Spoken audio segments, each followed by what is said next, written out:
Hello everyone, I'm Miss McD and welcome to another story time with me.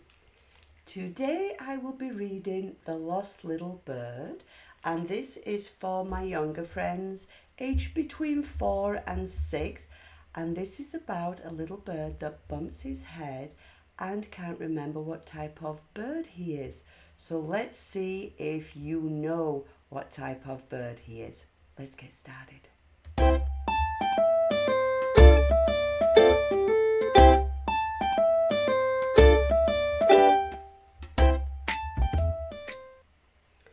The Lost Little Bird is written by David McPhail. One day, a little bird bumps his head and loses his memory. Do you know what kind of bird he is? A little bird flew into a tree and bumped his head. Oof! The little bird felt all jumbled up. He couldn't even remember what kind of bird he was. But the little bird was determined to find out. The little bird thought he might be a nightingale, but he wasn't. Tweet, tweet! Stop! You're hurting my ears, said the nightingale. Maybe I'm a robin, he thought. But he wasn't a robin either.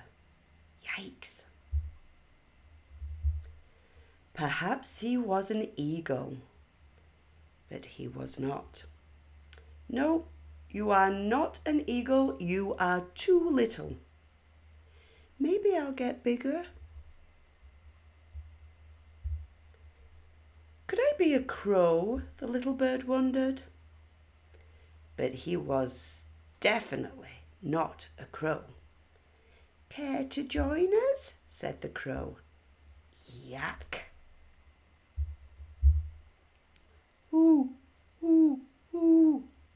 An owl tried to help by asking the little bird some questions. Wait! But the owl flew away before the little bird could answer. The little bird spotted an egret standing in a pond and flew down to join her. I'm afraid your legs aren't long enough, dear. Help! But he soon discovered that he was not an egret. Nor was he a sandpiper. Uh-oh! Run!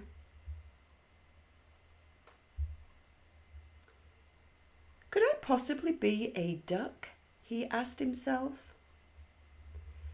But can you swim? Said one of the ducklings. No. The answer again was no.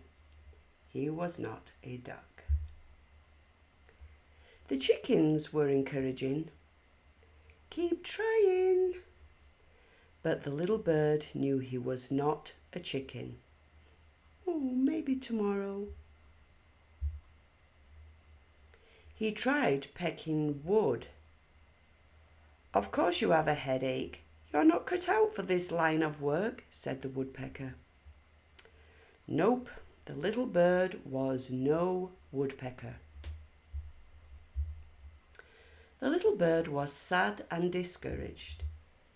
He flew down and landed on the rim of a bird bath. As he sat there, the little bird was joined by another bird. Hello, she said. Who are you? I don't know, the little bird replied. I bumped my head and forgot. I don't even know what kind of bird I am. You are a bluebird like me, she told the little bird. The little bird was happy. Now he knew what kind of bird he was. You can come to my house, said his companion. So the little bird did. And he stayed for a long, long time. The end. That's a sweet little story, and I enjoyed reading it to you today. I hope you liked it too, and that you'll come back and listen to another story time with me very soon. But until then, remember, keep reading.